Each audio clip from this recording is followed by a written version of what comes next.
alangkah lebih baiknya kalau kita mengawali kita dengan berdoa. Silakan salah satu dari kalian memimpin doanya. Siap, udah mulai. Berdoa selesai. Oke, gimana kabar kalian? Alhamdulillah. Baik ya. Semoga apa yang kalian lakukan hari ini ada dampaknya di akhir. Amin. Masa depan. Amin. Baik, Bapak absen dulu ya. Ya. Agung Saputra. Adit Khairul. Iya, Pak. Varian Mandi Gofar. Masuk Pak. Teguh Prakoso. Oke, masuk semua ya. Ya. Gimana? Kemarin Bapak sudah membahas tentang teks cerpen. Ya, sudah kalian pahami ya. Dan perjalanan untuk juga kebangsaan. Ya, Pak.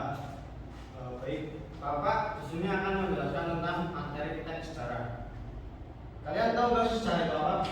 Sejarah adalah peristiwa yang telah terjadi Pak di masa lalu. Masa lampau. Oke. Teks sejarah.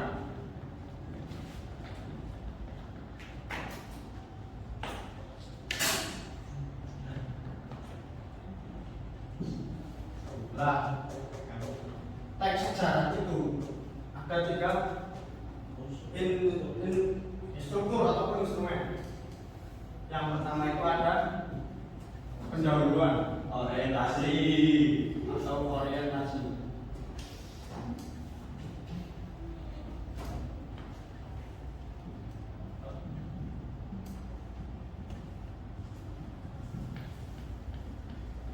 Pendahuluan ini biasanya berisi tentang pengenalan sebuah tragedi ataupun sejarah tersebut, baik itu tempat kejadian maupun peninggalan terdahulu yang dituliskan oleh penulis, dan pertama ketika menulis teks sejarah itu membahas tentang pendahuluan terlebih dahulu. Setelah pendahuluan ada urutan peristiwa.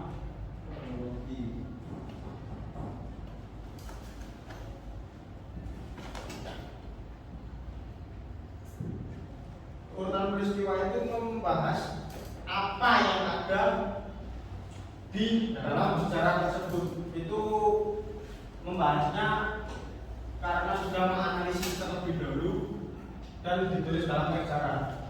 Segala macamnya itu ditulis dulu, baru dituangkan di urutan peristiwa. Jadi yang paling banyak di dalam menulis teks sejarah itu di urutan peristiwa, karena menjelaskan atau menceritakan kejadian maupun apa yang mendasari menjadi sejarah itu. Dan yang terakhir ada reorientasi.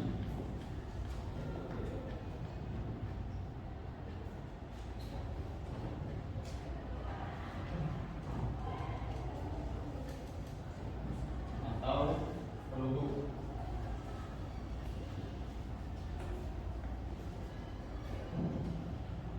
Nah, reorientasi atau penutup itu gini, tulisannya itu menjadi akhir tulisan. Di dalam reorientasi ini menjelaskan tentang sejarah itu terjadi seperti apa, dan di dalam reorientasi itu ada kesimpulan. Membuat kesimpulan itu setelah membuat urutan peristiwa dan pendahuluan. Itu. Paham anak? Oke. Tugas kelompok kalian hari ini, Bapak akan membuat kelompok, terserah kalian sendiri aja yang bikin kelompoknya. Bapak beri waktu 5 menit untuk membuat kelompok ya anak. Sudah Pak? Sudah ya? Sudah kalian menemukan kelompoknya? Ya mau kan Pak? Bapak memberikan satu contoh tugas yang akan kalian bahas.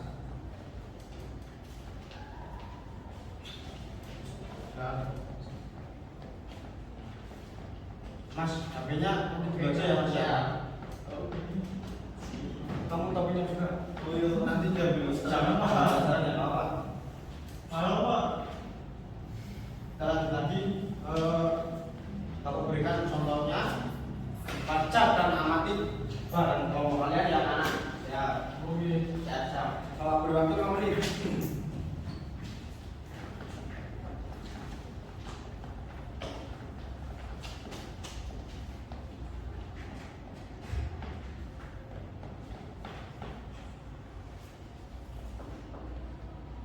Gimana? Sudah. Luar biasa semangatnya ya Mas Teguh ya. Ya, Pak. Setelah kalian mengamati dan setelah kalian minimal ngerti, jangan bercanda anak-anak kalau baru.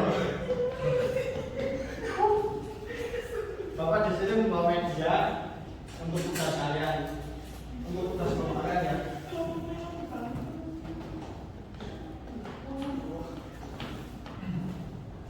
Gimana udah paham kan? Ya. Kalian Belum Pak, mau nanya Pak. Ya ya ya. Sini apa Pak? Masuk. Gimana? Ini gimana Pak? Lanjutinnya. Urutan peristiwa itu ini apa? Kalian itu menjelaskan apa? Minimal atau pernah membaca kronologi kejadian atau peristiwa yang menjadi kisah itu. Misalnya kronologi kecelakaan. Ya kita harus mengurai dulu itu kenapa terjadi juga kecelakaan gitu. Siap. Ya paham? Siap Pak. Kalian baca ya. Silakan kelompok perwakilan kelompok dari kalian maju untuk mengirim materi yang ada di kelompok ini. Nah, maju perwakilan aja, nggak usah semua.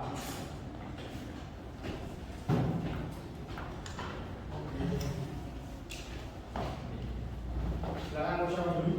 Coba yang satu, Pak. Mas Teguh, Dan yang satu. nomor satu. Kamu kelompok satu atau kelompok berapa? Belum dulu, Pak. Nomor dua. Kalau kamu mau milihnya ini ya dari mobil ya. Yaudah kali kamu disusikan sama kamu ya. Silakan tentunya dulu, boleh dulu silakan. Saya nomor 1. Ya silakan mas. Gak apa mas. Teks proklamasi. Wah, luar biasa. Soekarnois. Silakan kalian bahas ya sama kalian.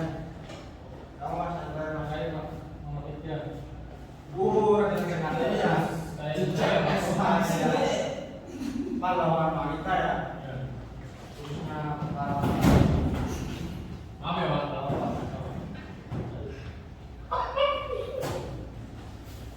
silakan kalian kerjakan, kalian bahas bersama kelompok kalian. Silakan berkelompok. Kalau beri waktu 15 menit lah, hidup selama mudah gitu. Ya, udah. Yang terpenting itu kalian paham apa itu yang kalian bahas. Oke. Silakan Bang Jo.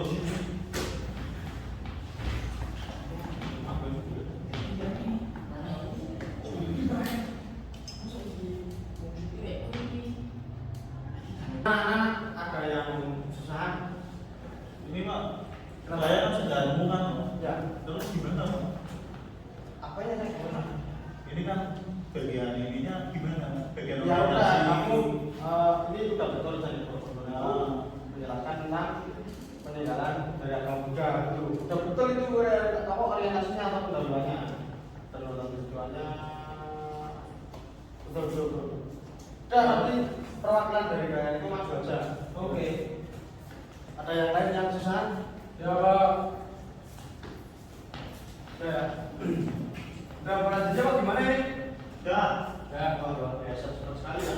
Ya, Karena tugasnya Pak Kasih kan sudah jadi ini juga kan. Kalau gitu silakan perwakilan dari kelompok kalian membacakan dari tempat saja nggak usah maju. Silakan dari kelompok pertama dulu. Satu. Nomor saya Tiga Pak. Oh, tiga ya. Yang pertama siapa? Silakan baca. artikel Candi Borobudur orientasi. Candi Borobudur adalah candi peninggalan dari agama Buddha yang terbesar di dunia. Bangunan candi ini dibangun pada masa Raja Samarapunggal dari Wangsa Samarapunggal dari Wangsa Sailendra sekitar pada tahun 824 Masehi. Urutan peristiwa ya, monumen Buddha ini memiliki luas 123 kali 123 meter persegi. Candi Borobudur ini memiliki sebanyak 504 patung Buddha, 72 stupa terawang dan 1 stupa induk. Candi Borobudur ini memiliki arsitektur peta yang menggambarkan kekentalan dari daya arsitektur yang berasal dari India. Kemudian nilai orientasi Pak, ya berdasarkan prasasti Karang Tengah dan Kalunggungan sejarawan JGD apa itu? Cas Paris memperkirakan pendiri Candi Borobudur adalah Raja Mataram kuno dari dinasti Sailendra bernama Samaratunggal. Ia membangun candi ini sekitar tahun 1824 Masehi. Candi ini baru dapat diselesaikan pada masa Ratu Pramodawardhani, yaitu putrinya. Betul Pak? Ya. Baik, perhitungan Bapak. Selanjutnya, Terima kasih Pak. Saya izin mempresentasikan teks proklamasi kemerdekaan. silakan Bung. Saya dari kelompok 2 yang pendidikan, saya Bisa Putra dan Akif Khairul. Yang pertama ada orientasi. Orientasi di sini yang saya temukan yaitu kemerdekaan Indonesia telah diraih lebih dari 76 tahun yang lalu, tepatnya pada 17 Agustus 1945. Kemerdekaan tersebut tidak diraih secara tiba-tiba, bukan karena Jepang yang sebelumnya pernah menjadikan kemerdekaan untuk Indonesia. Namun kemerdekaan ini diraih setelah melalui beberapa peristiwa sejarah. Yang kedua ada urutan sejarah, urutan peristiwa. Itu dimulai dengan pembentukan BPUPKI pada Maret 1945 untuk merumuskan dasar negara yaitu Pancasila. Terus yang ketiga ada reorientasi. Yang pertama itu kemerdekaan Indonesia terjadi pada 73 tahun silam, tepatnya 17 Agustus 1945. Setelah pembentukan BPUPKI yang bertujuan untuk merumuskan dasar negara atau Pancasila dan PPKI, bukan PKI ya Pak. Setelah itu teks proklamasi dirumuskan bersama oleh beberapa tokoh nasional di rumah Laksmana Mayya. Sekian presentasi dari saya. Terima kasih Bapak. Silakan Bang Okain. Baik, terima kasih Pak. Rajin untuk menentukan hasil diskusi saya dengan kelompok saya Pak. Silakan Mas. Saya dapat teks tentang Raden Ajeng Kartini. Untuk orientasinya sendiri, yaitu Raden Ajeng Kartini merupakan seorang perempuan dari kalangan bangsawan yang lahir di daerah Jepara pada 21 April 1879.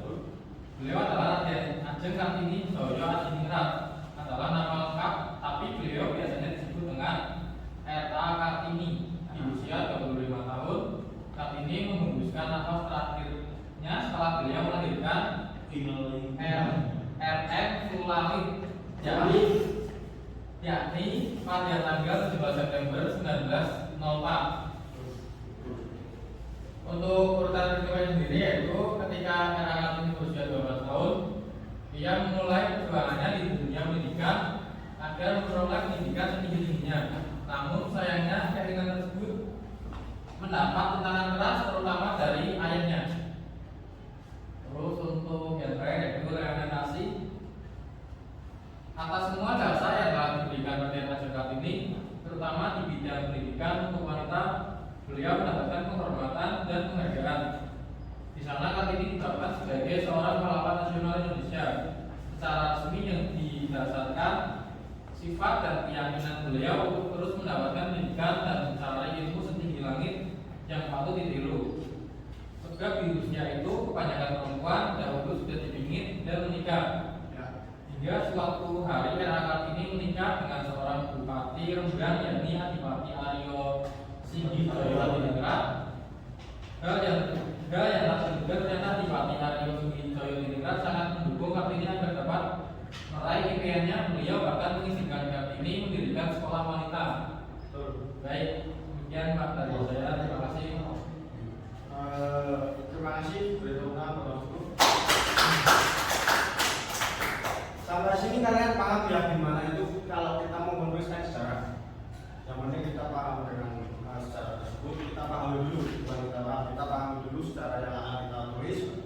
Nanti bakal ketemu aja tulisannya yang masuk ke pendalaman dan urutan peristiwa dan juga realisasi. Sampai sini ada yang pertanyaan? Nah, belum ada lah. Semoga hari ini cukuplah untuk materi dari saya. Nanti Bapak akan memberikan tugas lagi, kita lewat daring aja, kita lewat kelas saja. Siapa yang masukinnya? Ya, Pak. Kalau gitu teks secara itu semoga kalian pahami semuanya. Ya, Kalian ya. paham ya. Ya. Ini juga salah satu menjadi itu materi yang ada di UAS nanti ya. Oh, oke, Mas. Siapa? Kalian materi lagi aja. Ya. Gini, saya cukupkan aja pertemuan hari ini ya. Ya. Kurang lebihnya mohon maaf. Pak ini dibutuhkan ya Pak? Oh iya, bukan aja. Sini.